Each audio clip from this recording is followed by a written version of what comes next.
Okay, my love, I need you to scoot over. You guys can't see her. Look, there she is. Winnie, say hi. Hi. Hi. Come here. Oh.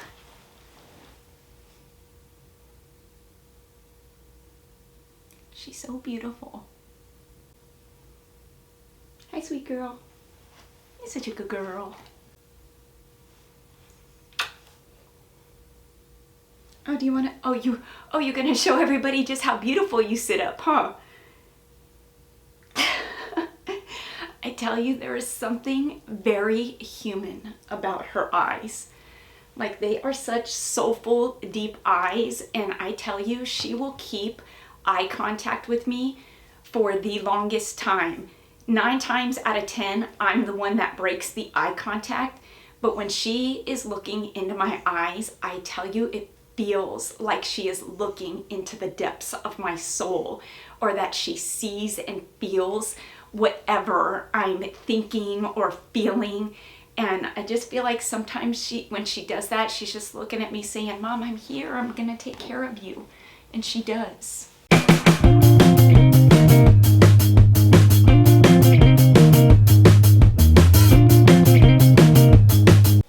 Hello everybody. It is May 1st today, and I wanted to come on and give you all an update because it's been about a month since I last updated you, and I've had so many of you subscribers continuing to pray for all of us and keep us in your thoughts and sending us energy and strength and goodwill to us. And a lot of you have asked what's going on, because the last time I updated you was when Ray had been referred to the surgical oncologist in Duarte, which is about an hour and a half away from where we live. For those of you who don't know and you are new to my channel and seeing this first video, my son Ray is 28 years old and he has stage 4 gastric cancer. And he has been battling this cancer since September 26th, 2022. So it's been just about, 6 or 8 months now that he has been battling this and undergoing treatment of chemotherapy and immunotherapy.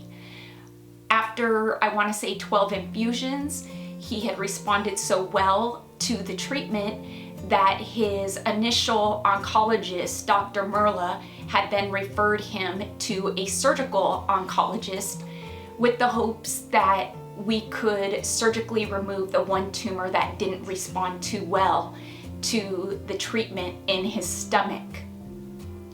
Now, the tumor in his stomach didn't respond real well to the treatment because, in essence, it was really just kind of pounded with stomach acid, which kind of gave it a tougher, stronger exterior shell, which then made it harder for the treatments to penetrate, that chemotherapy and immunotherapy to penetrate the tumor.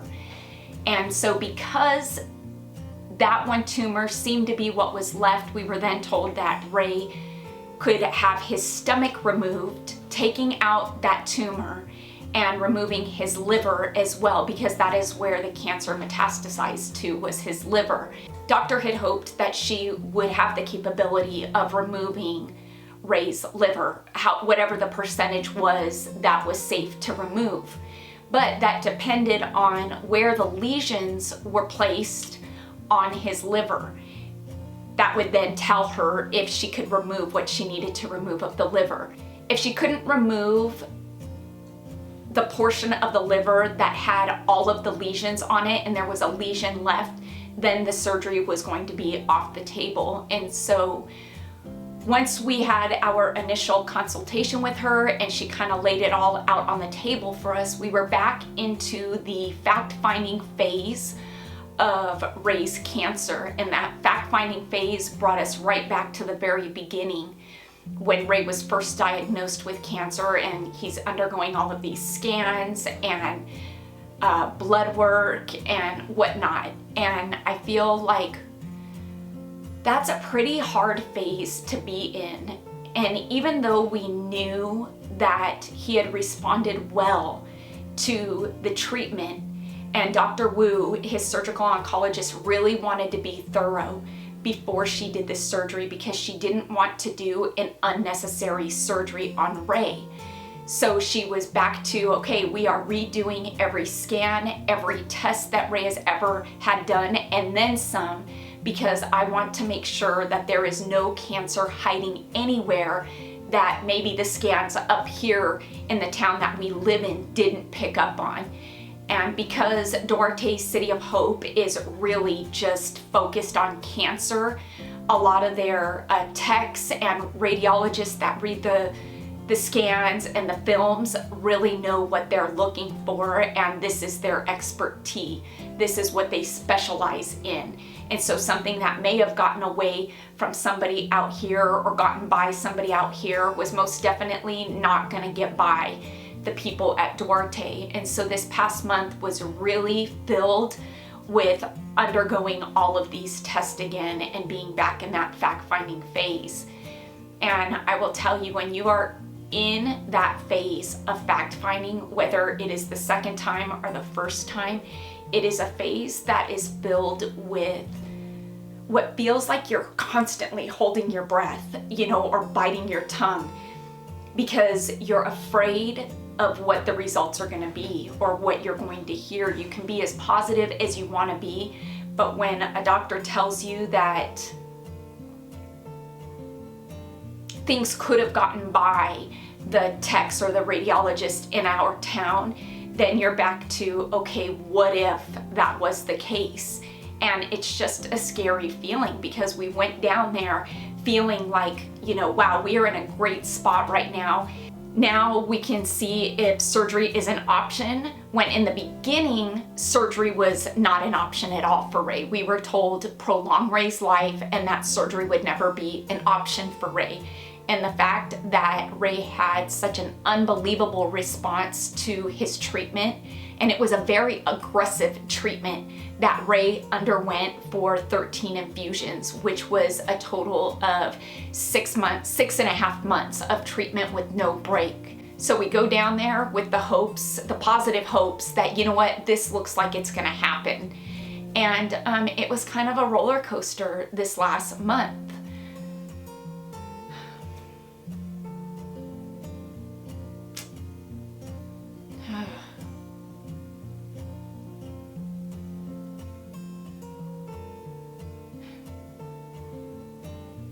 Although Ray responded very well to the treatment up here, there were times in the testing phase where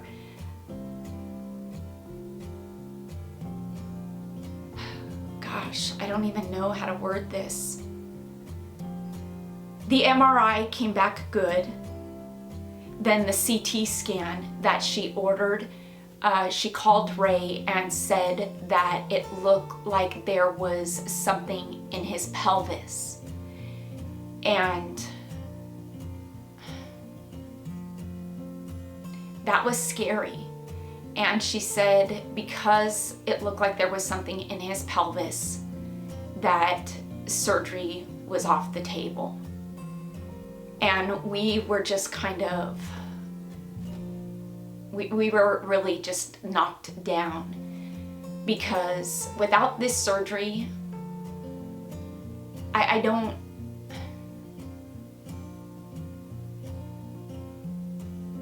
we needed that surgery. We needed it. We needed it to get that tumor out of Ray's stomach. And Ray was in the first line of chemo, very aggressive chemo, and it didn't respond. And Ray had to be taken off the oxyplatin chemo because the neuropathy got so bad that Ray can no longer feel his feet or his hands, not just the fingertips. It really is his total foot, both feet and his hands. And when he walks, he has to hold on to the wall for balance. And so when she said it looked like there was something in his pelvis and that the cancer wasn't as controlled as she had hoped it was, that surgery was not an option. Now, with all of these scans and tests that were ran, Dr. Wu also wanted to do a laparoscopic exploratory surgery on Ray, and that was really the last step in this. If we had gotten through all the tests and everything came back good, then she wanted to go in and look for herself at everything. And so when we kind of got this information about something being in his pelvis, we asked her, well, then is the laparoscopic surgery off the table? And she said no, that she still wanted to go in and visibly look at every organ and all of the tissue herself. And that she would then go and look at the pelvic bone. And I didn't realize it was the pelvic bone that she was worried about. So now we were left with the fear that Ray's cancer had now metastasized to the bone, which is not good. And gosh,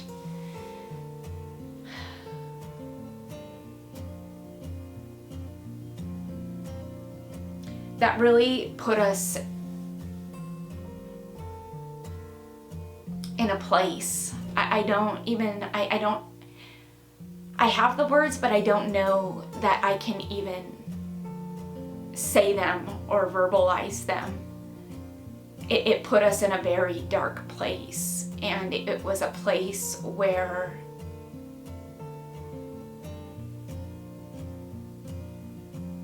I heard the news on the phone and I couldn't speak.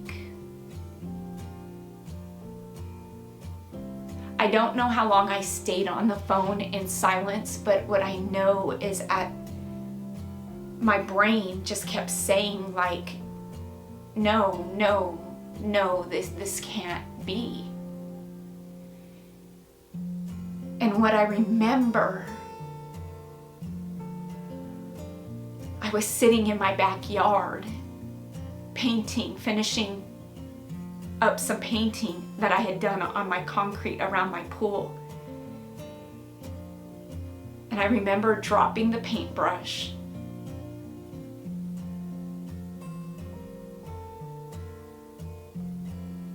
I fell to the ground, and at some point I had let out this roaring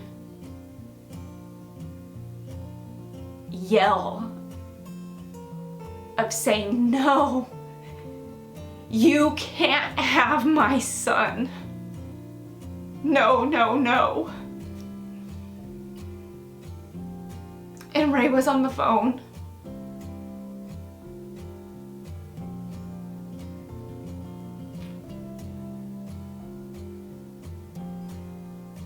I hung up the phone with Ray and just said, I'm sorry, son, I will call you right back. I needed to gain some control of what my emotions were. And I don't know how long I sat out there, but it must have been long enough because Ray showed up in his car, worried about me.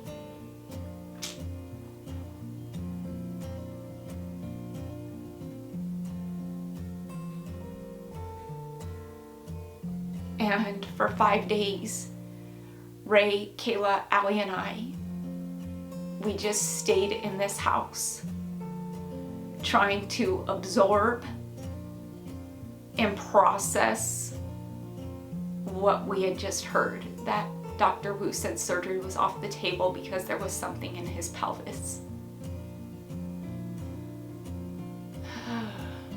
Yeah, it was 5 days, because that was on a Saturday.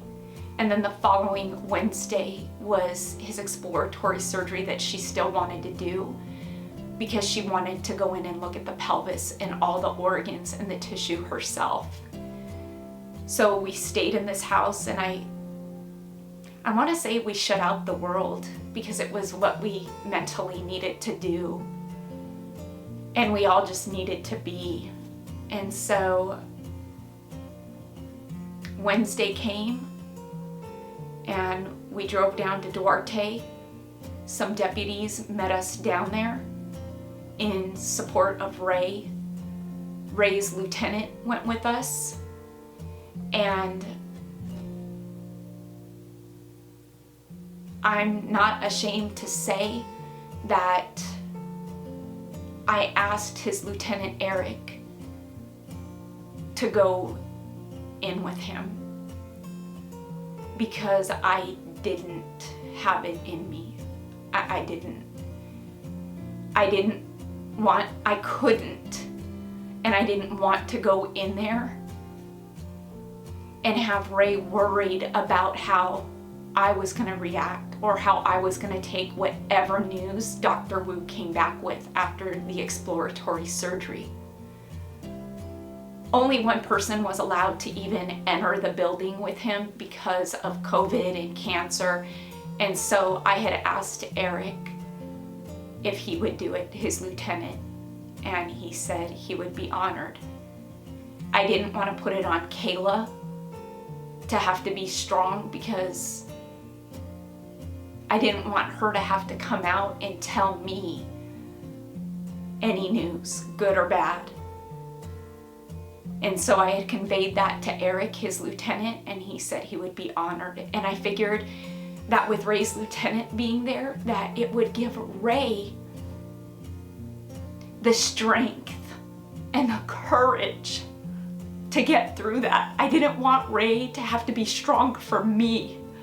I wanted someone that was gonna be there, that was gonna bring out a strength and courage in Ray, and I knew that I couldn't do that. Being his mom, I couldn't. Am I weak because of that? I don't know, maybe I am. But when I feel like I have lost as much as I have lost in the last 5 years, my mom, my sister, my 17-year marriage, and now this with Ray, it just felt like I didn't think I could keep it together anymore. And so I would rather be sitting outside in the cafeteria with Kayla and the other deputies that came to sit with us and get support and strength from them, because that was what we needed. And so Eric went in with Ray. He was there with us for 13 hours. He was in there with Ray for 6. And Eric would come out periodically and let us know what happened or what was talked about. And so Dr. Wu had gone in and talked to Ray and Eric for about 45 minutes. And I'm so very thankful that Eric went in there, because he had questions that I hadn't even thought of, and he could hear the answers, and he wasn't afraid to ask the questions. He may not have liked asking them, but he asked them and listened and was able to take in and absorb the answers and information and ask more questions, and he did that for us. And so Dr. Wu was in fact worried about it being in his pelvic bone, and that was another reason she wanted to go in and look, because she wanted to take lots and lots of biopsies and look at his pelvis herself. And so Ray was in surgery for about an hour and a half, and Eric came back out after that hour and a half and said that when Ray woke up, Dr. Wu said that the cancer hadn't spread.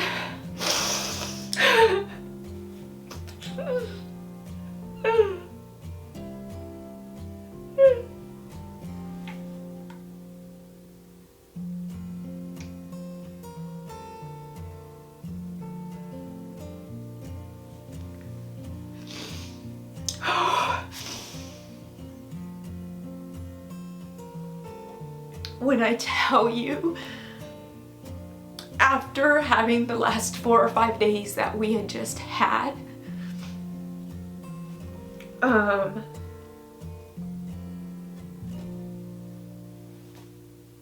there was a deputy sitting next to me that is one of Ray's best friends. And I tell you, she was a rock. She had a good poker face the 13 hours we were sitting there, and she was nothing but a source of support when I would voice my fears. And when Eric said that it didn't spread, this air that escaped her and watching her shoulders go down, I looked at her and I just thought, like, wow, this deputy was carrying the weight of fear within her and didn't voice it or show it on behalf of us to give us the strength that we needed. But when she heard the news that it hadn't spread, the relief that I could feel and hear come out of her, yeah.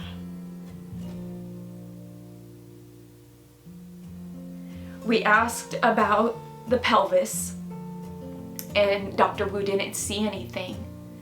She didn't want to biopsy his pelvic bone because she said that it is very painful. It is a recovery that she didn't feel necessary. All of his organs looked amazing. His liver, there were 3 lesions on his liver, which told us that there were 3 tumors there previous, and lesions, I guess, right now are being defined as damaged tissue.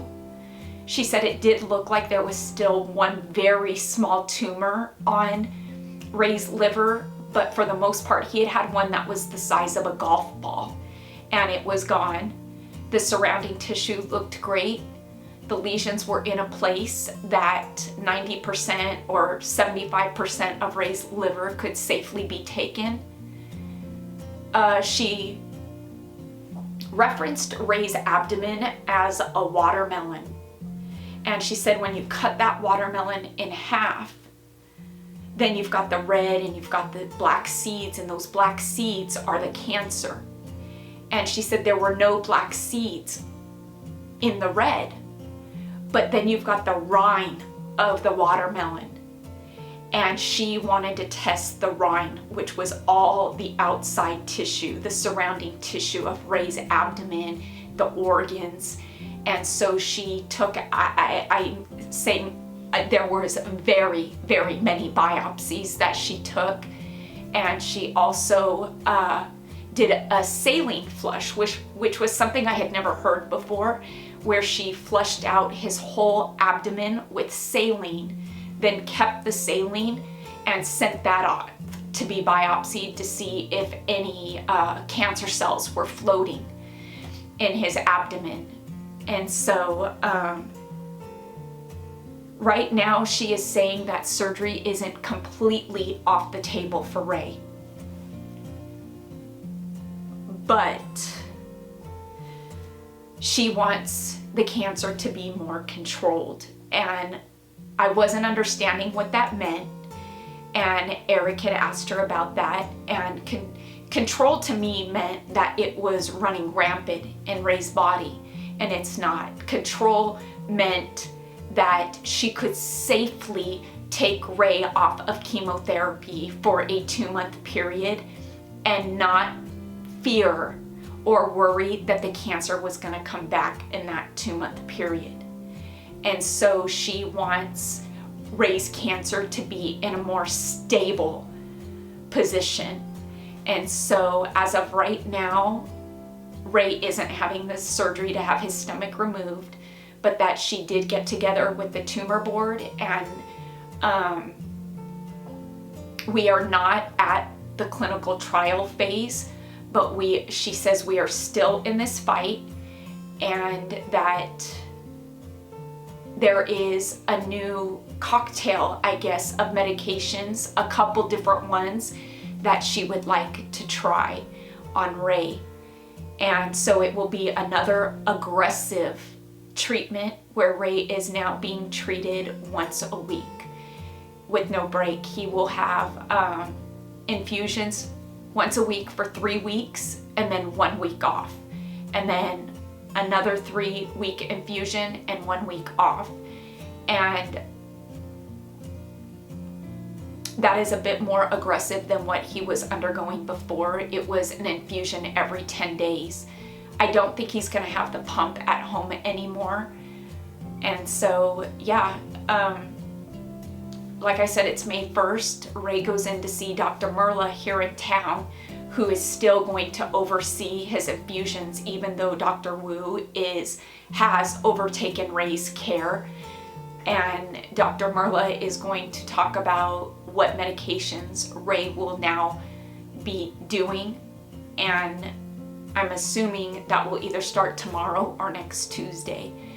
And so this has been the longest period that Ray has been off treatment. He's been off for a month now because of all the testing and fact-finding that we were in.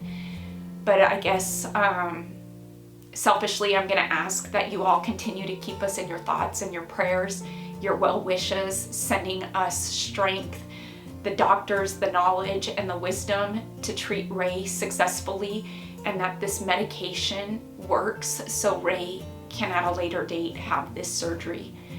And that is our hope for Ray. We need him to have another amazing response to treatment. And that is my hope, that is my wish, that is my prayer. And I ask that you all just stick with us on this journey because we need you. You are a source of strength and encouragement that I need on a daily basis. It just takes reading a comment from somebody saying you're still in our thoughts and our prayers. That gives me the strength to get through what I have to get through for that day. And so thank you all. That is the update. I know it's kind of a hard one to hear, but we're still in the fight. So Ray is still in the fight.